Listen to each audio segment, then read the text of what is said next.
Welcome to the Gospel Crier, where we seek to glorify and enjoy God forever.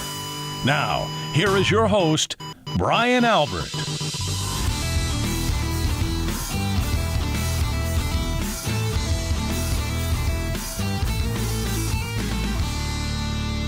Now, give me a few moments to conclude. We have made a rapid and obviously selective survey of church history, considering 10 of its leading characters and, in some cases, movements. I wonder if you've not been astonished, as I have, by the church's extraordinary versatility as it has painted and repainted and modified and touched up the portrait of Jesus.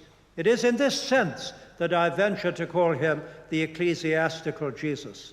Of course, the church's motives in painting these different portraits of Jesus has been mixed. It is, of course, good to present Jesus in the best possible light so as to commend him to the world, but it is not good, in order to do so, to eliminate from the portrait everything which might offend, including the offense of the cross. No, this is to pander to Christianity's cultured despisers, as Schleiermacher called them. There is always a price to pay for this kind of feeble-minded accommodation. Jesus is wrenched out of his original context, he becomes manipulated and domesticated, and what is then presented to the world is an anachronism and therefore a distortion. So how can we avoid making this very mistake that has been made all down the generations of church history? How can we present Jesus Christ to the world in a way that is simultaneously authentic and relevant? Well, a double discipline seems to be needed, negative on the one hand and positive on the other. The negative is to rid our minds of all preconceptions and prejudices, and resolutely to renounce any attempt to force Jesus into our predetermined mold. In other words, we must repent of Christian Procrusteanism. Procrustes, you may remember in Greek mythology, was a brutal robber who compelled his victims to fit the dimensions of his iron bed. If they were too short, he stretched them. And if they were too long, he chopped off their feet, or at least their toes. So the Christian Procrustes exhibits a similar inflexibility, tries to force Jesus into his way of thinking and resorting to ruthless measures in order to secure his conformity. From Procrustes and all his disciples, good Lord, deliver us. So the positive counterpart follows. We have to open our minds and our hearts to whatever the biblical text gives us. We must allow each biblical author to say what he does say and not manipulate him into saying what we would like him to say. So we have to open our minds and our hearts to whatever the biblical text gives us and to listen to the witness of the whole New Testament, to Christ, as we tried to do in the first lecture. C.S. Lewis saw a rather interesting analogy between this and our appreciation of art.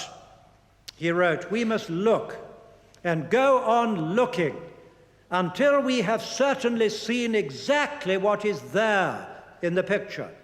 We sit down before the picture in order to have something done to us and not that we may do things with it. The first demand of any work of art that it makes upon us is surrender. Look, listen, receive, get yourself out of the way."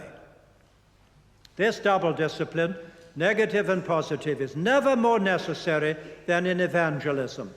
For often it is not that people have rejected Christ, it is that they've rejected a pseudo-Christ.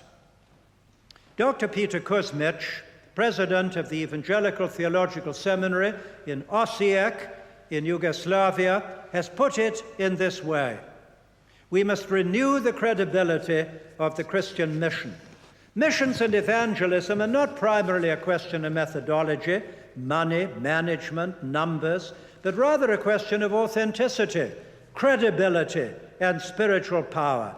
In going out to evangelize in the streets of Yugoslavia, I frequently tell our seminary students that our main task may be simply to wash the face of Jesus. To wash the face of Jesus. For it has been dirtied and distorted, both by the compromises of institutional Christianity through the centuries and by the antagonistic propaganda of atheistic communism in recent decades.